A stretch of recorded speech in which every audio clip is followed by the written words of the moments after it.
What's up, Previews World? Troy Jeffrey Allen here from previewsworld.com. Look, let's just jump into it. He's defined Daredevil for a whole generation. He made Avengers the top-selling title again. Everything from Superman to Halo. He's touched so many major fan favorite characters at this point, but he got his roots in creator-owned comics, and that's what we're here to talk to Brian Michael Bendis about today. Brian Michael Bendis, man, thanks for coming on the show. Hi, how are you? I'm doing all right. I'm doing good. So back in August, it was announced Jinxworld was coming to Dark Horse. And I want to catch people up on this, but let's talk a little bit about the genesis of Jinxworld, right? So just give us a little bit of your creator-owned history. You're an artist, you're a writer. What made you want to get into comics professionally?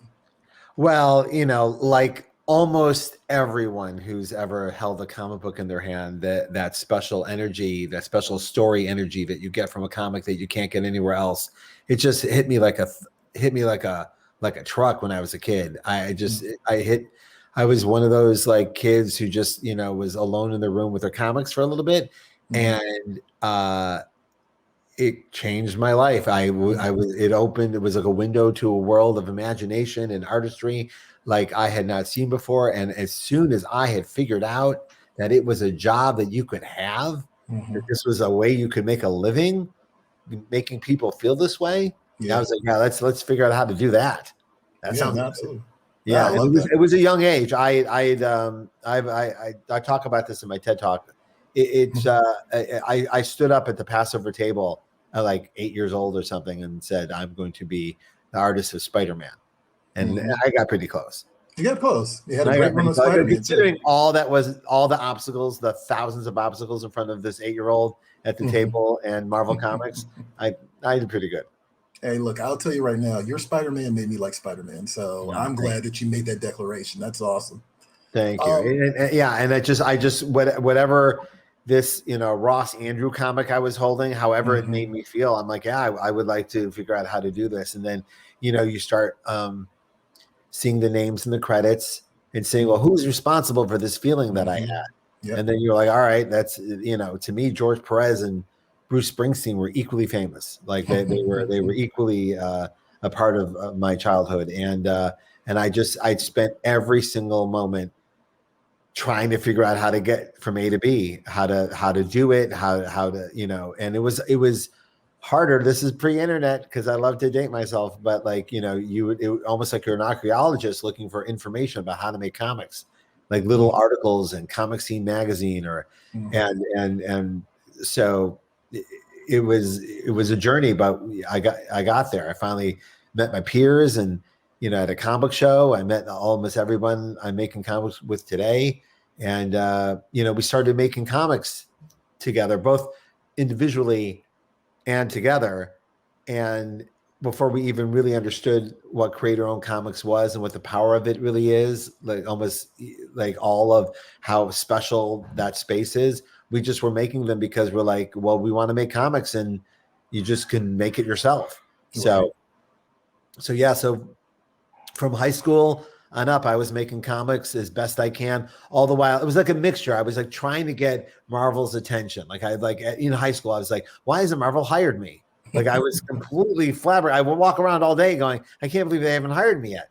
And even though I had little talent, I have not sent them anything and have not written a story. I'm still stunned that no one has discovered my brilliance. And so I spent all this time making like my own version of Marvel Comics, and then slowly turned it into like original ideas. And then I started writing literally to give myself something to draw. Like I wanted to make these comics and I didn't know like where to get a script from. And I thought I was going to be an artist full time. So I just started writing to facilitate like the artist in me to give him something to do. And then I quickly actually discovered that writing was something I was intuitively connected to, if that makes sense. I don't want to say better than or what, yeah, but like words would flow better than the lines would hit the page. And just at the time that was becoming painfully obvious, Joe Quesada hired me at Marvel and made it clear that, that my feeling inside myself that I was a better writer than an artist was true. And then I like it rarely happens in life where you make a choice like that and then the world like applauds. Like my career exploded the second I stopped drawing full time, and like, okay, I get it. All right. So but what really happened, I mean, I'm being cheeky about that, but what really happened is I started getting teamed up with or met or became friends with people who ended up being the greatest comic voices of our generation. David Mack, Alex Maleev, Mike Oeming, Michael Gaydos. And so I not only I was not drawing, I was actually writing for people who could achieve something I could not achieve artistically. And I was trying to, like, Alex was what I was trying to get to. And instead, just writing for Alex is much more appealing from an energy point of view. It's much easier to go, here, you do it. Just hand it off to him and let him work about it. I love that. Yeah. So all through the 90s, literally since college, all through the 90s, we've been publishing comics. And with the, you learn early on, if you want to be in comics, all you have to do is make one. Yeah. Everyone asks us every day, like, how do I break into comics? Make a comic. That's it. There's literally no corporate doorway. It's there's that too, but if you want that, the key to that is to make a comic, right? So yeah, we've been making comics, and then slowly but surely, it was weird because then you realize, like, well, maybe I don't want to make mainstream comics. Maybe this is what I should be doing, and then mainstream comics calls, and then it's like always this balance between the two. But with Dark Horse and this new situation we're in, kind of applying myself to these original ideas that satisfy me so deeply creatively, and it's so exciting to share with people. Yeah, and it's exciting to see these new titles like coming in from Dark Horse as well, because Joy Operations looks awesome. Like the artwork alone was just like, oh, this looks cool. I love this. Yeah, I'm so blessed. Every book I'm working on is being co-created by someone with a very special voice at the top of their game, and Stephen Byrne is a perfect example of that. And I just, while some of the people who work with me at Jinxworld are like lifelong friends and people know we've been together for many years, Stephen and I are new friends. And I discovered his work like everybody else, and I was in a unique position to hire him to be part of Wonder Twins. And the point of hiring him for Wonder Twins was to make Wonder Twins with him and Mark Russell a complete, like, must-have book. Like, I'm like when you see it, you go, oh man, I think I must have this. And watching him create these pages, and then we did some Legion of Superheroes together. But in the back of my head, I was like, boy, I really want to see how we work together, because his work really speaks to me. Like I told Steven, I go, like, every time I hop on Instagram and one of your stuff pops up, I get moved. I love it, and I know what that feeling is and how important it is, and I want to write for it. So, creating Joy with him after having done Legion and going, it went so well. And Legion is like diving into the deep end of the pool. Like, it's so hard. Legion is like the hardest book to do. So you're like literally throwing him and go, let's see how you do there, buddy. And then, but then afterwards you can go, listen, if you could handle that, I think we could really achieve something in the creator-owned space that's unique and special, and that is us. And I love writing towards your voice, like, and that's really when you're collaborating with someone. What you're doing is you're writing towards someone's special voice. So yeah. So the name Jinxworld, it comes from your book Jinx, right? Yeah. Has there ever been a mission statement with Jinxworld? Like, has there been something besides, of course, Brian Michael Bendis, right? Has there been something that it's anchored all these things together, like a theme or just like a goal of yours? Yeah, it always came from even the earliest days, and it's a mantra I hold with me every day of my life. I tell every student that I work with that the magic of comics is that you should make something that you would like to buy that no one else is making.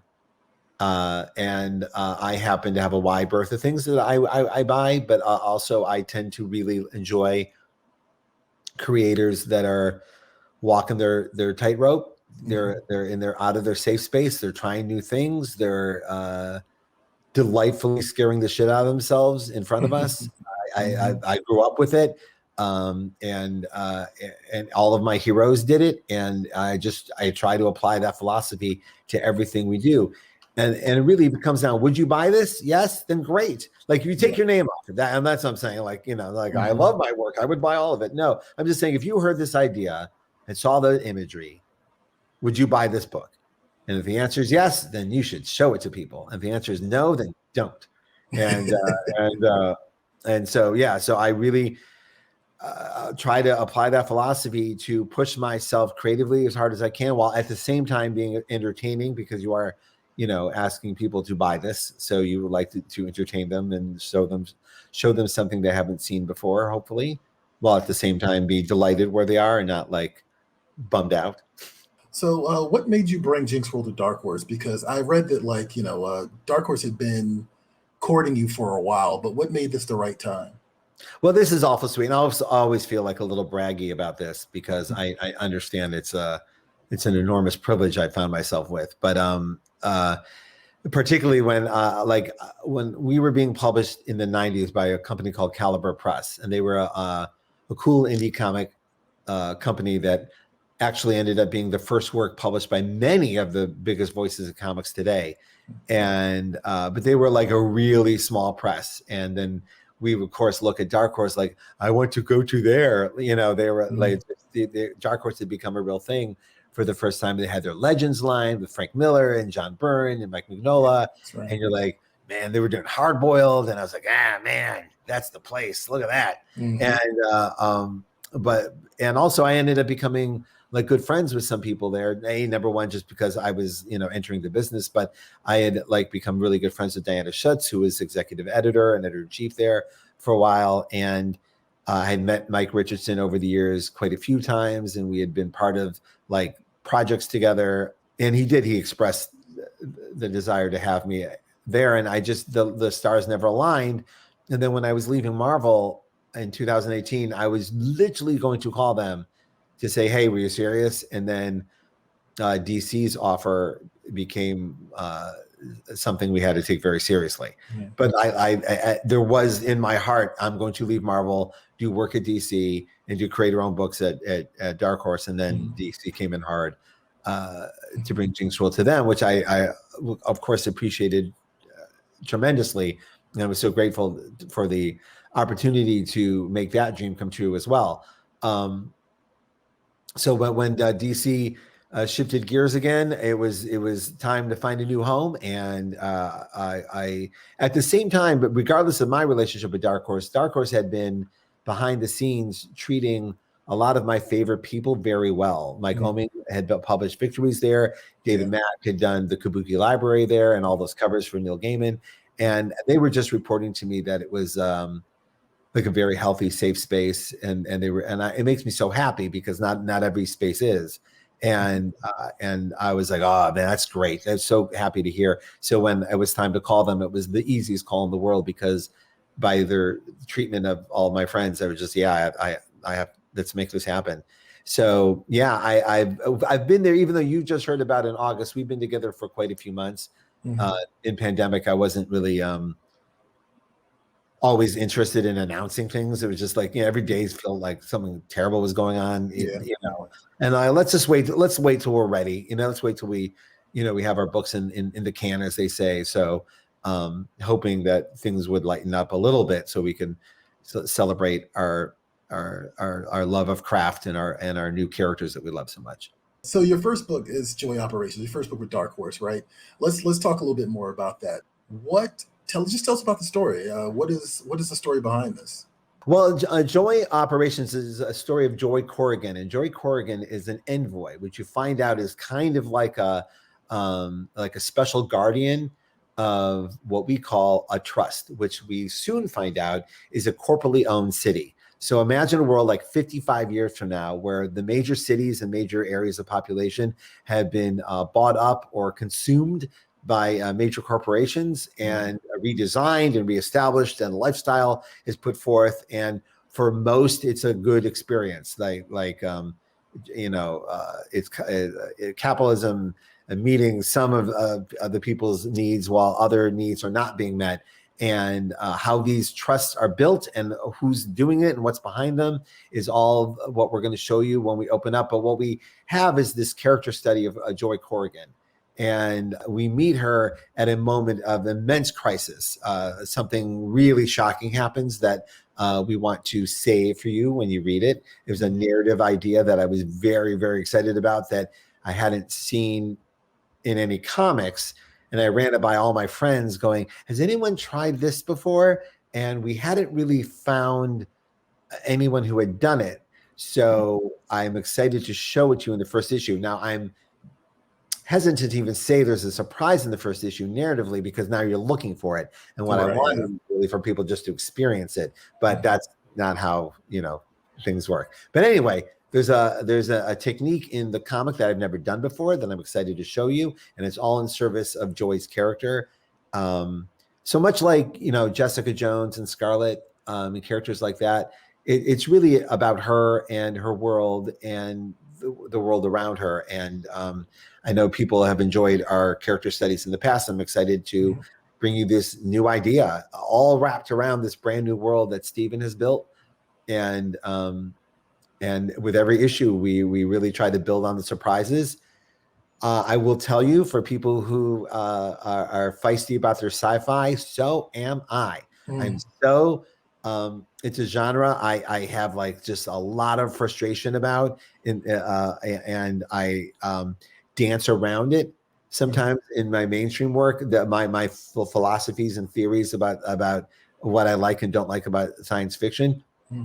And so I have decided to put up or shut up and really dive in and show everyone what I sometimes bitch about online about sci-fi. So I'm putting it out there what I truly enjoy about the genre. It's funny. I'm kind of known for spy and crime fiction. Yeah. That a lot of my stuff comes from, and you think I would have I would be more finicky about those genres with other people's work, but I'm not. I love everything I see in those genres, but with sci-fi I get really picky. And very frustrated when I see an idea that isn't brought to its best place.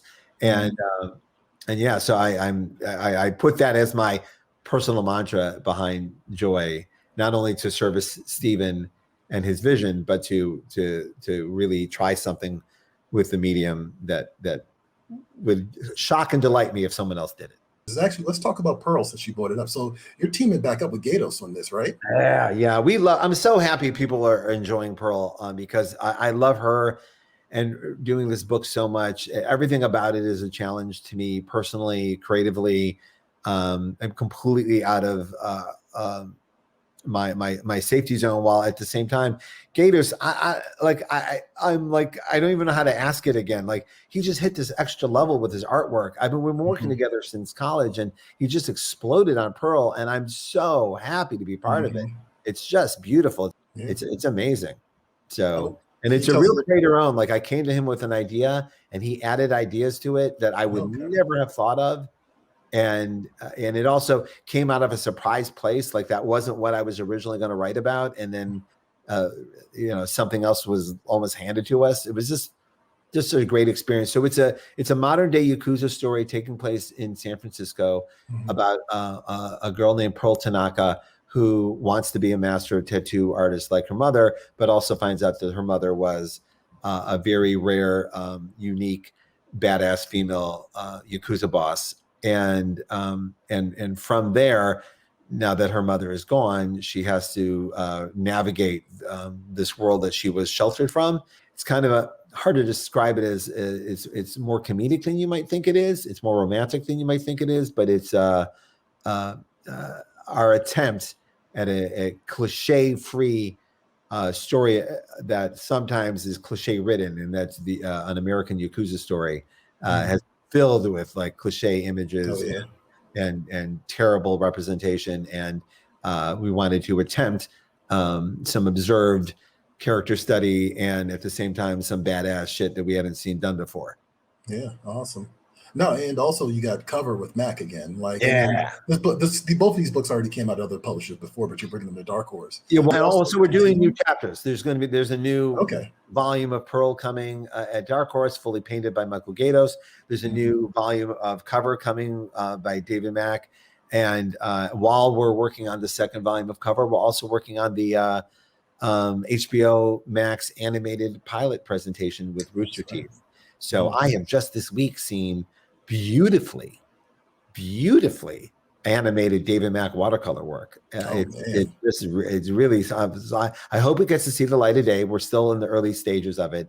Animation takes a while, but we're making an adult animated adaptation of the material in David's voice. So actually, like, just to be clear, and like, yeah, Dark Horse is taking the previous chapters and bringing them over for latecomers so they can play catch up. And also Powers is coming too, right? Yep. Or so it probably should have been the whole time. Powers always like looked like a Dark Horse book to me. It does, actually. You're 100% right about that. Yeah, it totally feels like a Dark Horse book. Yeah. So what can you tell us about Powers? Well, the good news is during the shutdown, we actually released a Powers graphic novel, and it sold out to our shock. I don't even know where people were buying things at the time, but we were sold out. So we're putting out a new edition of Powers the Best Ever, which is the graphic novel that kind of encapsulates the entire 20-year experience of Powers. It's an all new graphic novel. We've never done one before. It was so exciting for us, like to end on a creative high note, like a scary creative high note. So it's 260 pages of brand new Mike Oeming Powers world, starring Christian Walker and Dina Pilgrim. That'll be coming out in December, and then or soon, I should say. I think it's December.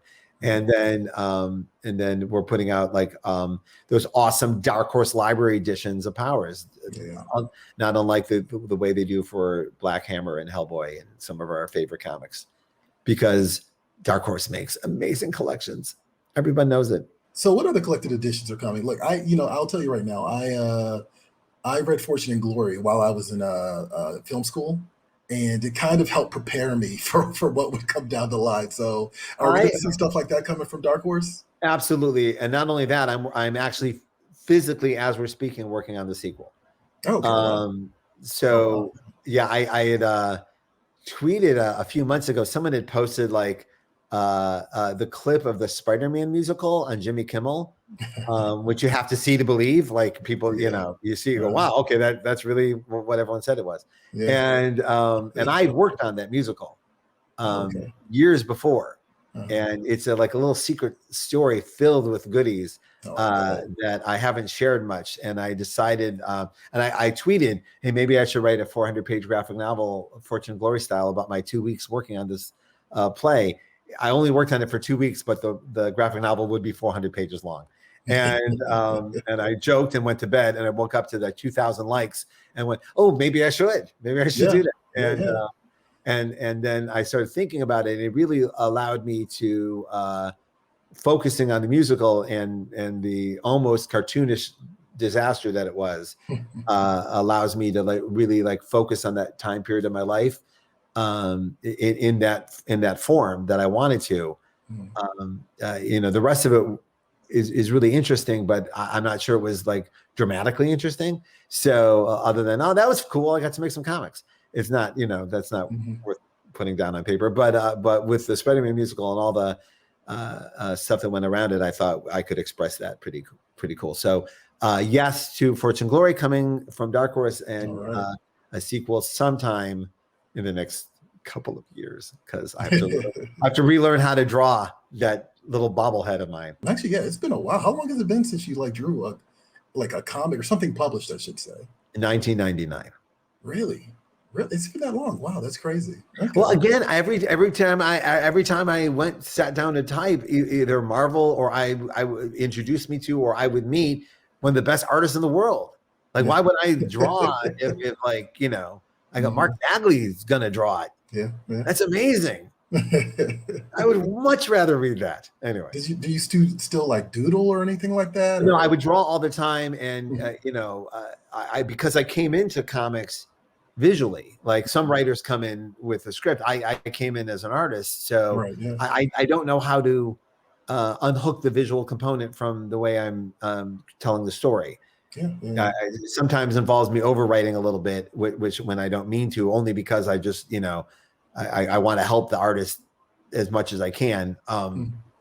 But yeah, I did, I even in those early Marvel books, I would do layouts for everything and then realize that was a mistake that I was making. I talk about a lot in the book Words for Pictures, where I finding that line. It's a visual medium. I don't know where the writing stops. I don't know where it's not writing. It's all writing. Right. Yeah. Right. So it just, I would always use every page as, I would doodle a little layout to see if what I'm talking about would actually work. The thing I'm asking this other person to do, is this doable? And, and I have kids, I'm drawing all the time. Okay. All right. The Cool. Legos game. That was we were talking about a Legos game. We were talking about earlier. Yeah. So actually, okay. So let's just lay it all out here. Joy Operations. There's 2 covers, and that is dropping on November 17th, and that is from Dark Horse. And also, I want to point out there's a Halo Legacy Collected Edition that's also coming out that features some of your work from when you did Halo, back in the day to Marvel. Now it's at Dark Horse, right? That's also dropping November 17th. So, and just so people know, this is a Halo graphic novel is part of this collection that me and David, Alex Maleev worked on a lot. We really worked our ass off on it. So I'm excited for people to rediscover it. It was, it sold a lot when it first came out. It was one of the first Halo comics that came out, and we did it in concert with them. So it was a really big deal for us, and I was so grateful. They actually gave us a space to do our graphic novel. They knew I was from Cleveland, so they gave me Old Cleveland, and I was like, oh, thank you. And our graphic novel, just so people know, takes place between Halo 2 and Halo 3. It was a bridge story. Absolutely. I was actually really happy to find out you were a Halo player too. That is just oh, nice. Bendis likes Halo. That's cool. No, we were literally playing, we were playing all the time, and then they offered us the graphic novel, and they're like, well, I can rationalize anything. Now I'm doing research. Anyway. There you go. You're just researching. Exactly. So I want to remind people that Joy Operations #2 is in this previews catalog this month, and it's still not too late to order Joy Operations #1. It hasn't gone on FOC yet. Just head on over to previewsworld.com/bullbox and place your orders, and don't miss an issue. And again, it's dropping November 17th along with Halo Legacy, and of course tons more from Brian Michael Bendis at Dark Horse in the future. So thank you, Brian. I appreciate you just hanging out with us and talking. Oh, I appreciate you. I tweeted this the other day, Joy was on the cover of previews last month, and I was like, for us, it's kind of like being on the cover of Rolling Stone, man. It's just cool. I'm like, man, look at that. That's amazing. And Powers was on it years ago, and it just always that felt like a really big deal to me. So thank you for having me here today. Absolutely. Again, November 17th, previewsworld.com/pullbox. I'm Troy Jeffrey Allen. We've been talking to Brian Michael Bendis, and hey guys, I will see you all at the spinner rack. Catch you later.